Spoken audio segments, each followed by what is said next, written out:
The annual Art and Wine Festival in Sunnyvale is widely attended and showcases artists and craftsmen around the Bay Area. Ranging from artistic to whimsical, these are a delight to behold.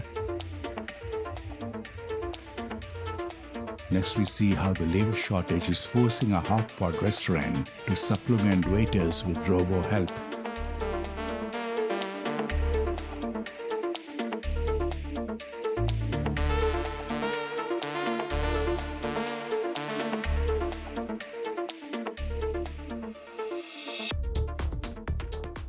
Hi, I'm at the Sunnyvale downtown, and behind me, today and tomorrow is going to be the Art and Wine Festival. Last year they skipped it, of course, because of the pandemic. This year they have it a little scaled down version. So they expect around 150 to 200 vendors. It's basically a lot of art, some food, some wine, but the format has changed a bit. I don't think there are any food stalls. There are restaurants around here which basically you can do a takeout. So let's go and take a look.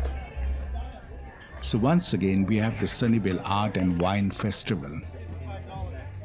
The Sunnyvale Chamber of Commerce promotes this event and invites application for stalls early in the year. Usually held in the hotter months of June and July, this year it was moved to October due to pandemic. Last year the event was cancelled.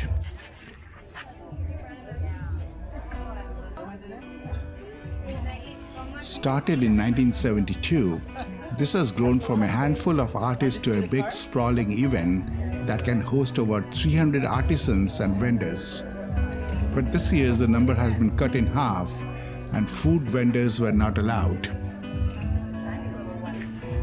The festival takes place in Sunnyvale downtown, which is the area surrounding Murphy Avenue. About a decade back there was a mall nearby, and during reimaging and redevelopment of the area, the mall was razed to the ground. Now we have Target and Whole Foods on Murphy Street. Most of the time the same vendors get approved, and except for a few new offerings, the same products are displayed. Clothes, jewelry, paintings, photographs and handcrafted trinkets are the prominent showcased items. Good for personal clothing or for house decor. There are some unique artisan items that have great craftsmanship and designs, using metals or wood or fusion of materials. People look forward to these events, and by lunchtime the places get crowded.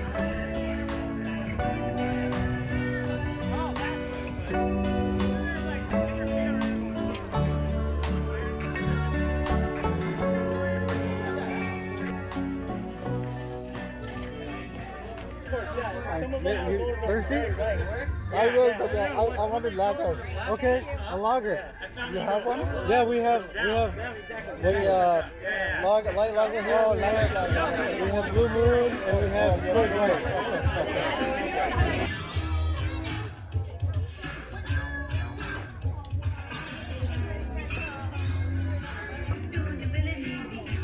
Always best to ask. Yes. Always best to ask first before you take pictures, right? Okay. Sorry about that. Well, it's a public place. I got ticked off by a vendor for filming his products without asking for permission.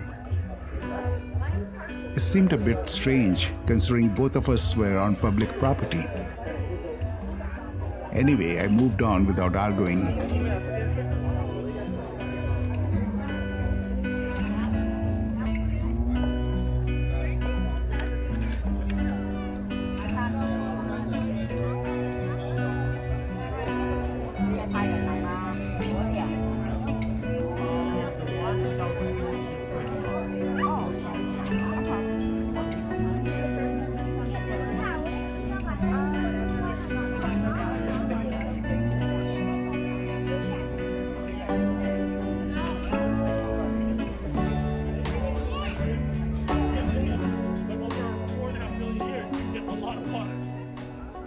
Here is a NASA representative explaining about their future plans for travel to Mars. It's 6.2 million pounds. 5.8 million pounds of it is just fuel. Okay? So what we want to do, instead of fueling here on Earth, we'll send rocket parts to the moon. Oh, okay. We'll harvest the water, turn it into fuel up there, and then we can launch missions to Mars from there. Especially, and since the gravity is around the moon is so much less and you're already in orbit, then you can send more cargo to Mars than you would from Earth. So, and we're using commercial partners. We've been working with SpaceX. We're going to be working with Orbital, Blue Origin. Basically, we're enlisting the private sector. Why does NASA have to create everything? I mean, other people have great ideas also.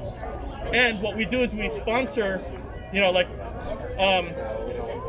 lot of people say that, SpaceX is a rival of NASA, but a lot of people don't know that without NASA contracts, there would be no SpaceX. We gave billions of dollars to SpaceX to start SpaceX. And we're happy that they've developed their own technologies and they've gotten, because before SpaceX, the launch capability of the low Earth orbit, most of it was outside of the United States. Now that we have SpaceX and some of the other homegrown companies here, the majority of the launch capability to low Earth orbit is now in the United States. So we're helping our economy to do it. That was interesting, and I listened for about 20 minutes. The prices of most of the items are on the highest side. In any given year, artists and vendors can attend maybe 10 or 12 art and wine festivals in the Bay Area. Given that these events take place only on weekends, they have about 20 days to make a substantial chunk of their annual income from these events.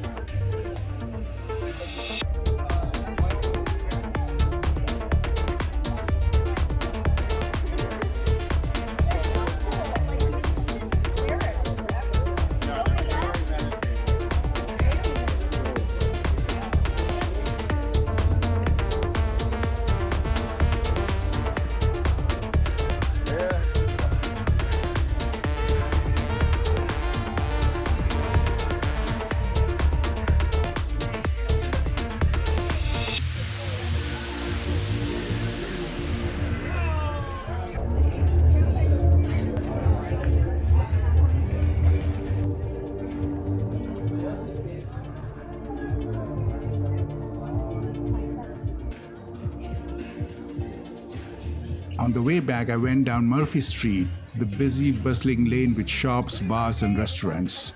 It used to be open to traffic, but was closed presumably during the pandemic so that people could sit outside. The multicultural aspects of these Bay Area towns are a big upside of living here, and different cuisines can be found among any cluster of shopping areas.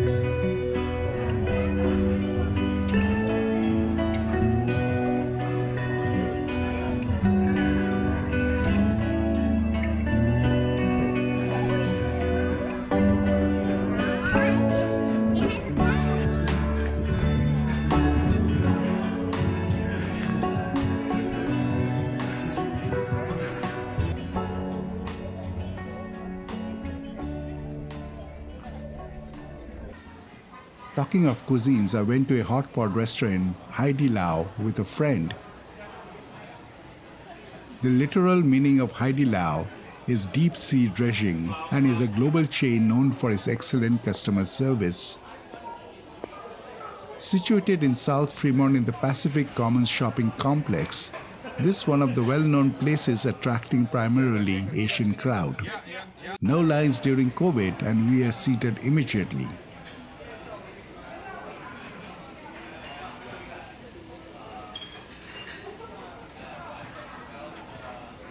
We ordered 2 soup bases and added a number of vegetables and meat ingredients. Ordering was done on the restaurant-provided tablet. A robo-waiter was being used to deliver food from the kitchen to the table, and an actual waiter would then serve the plates.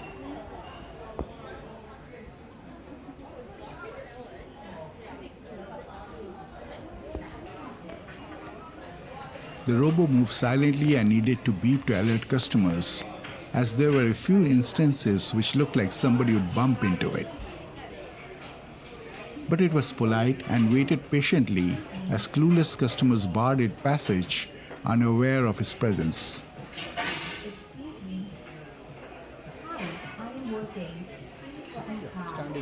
A visit to the salad bar cost us another couple of dollars, which I didn't like considering the high cost of food. The salad bar had raw and steamed vegetables, multiple types of sauces, and dry spices.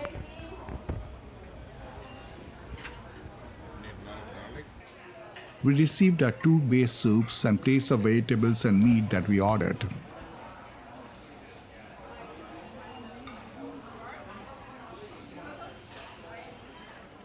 Plunge them into the heated soup and after a few minutes, fish them out onto the plates. It was a slow and messy process, and it took us a good part of an hour to finish the lot. After taxes and tips, the bill for both of us about $80. Expensive, but it was a fun outing.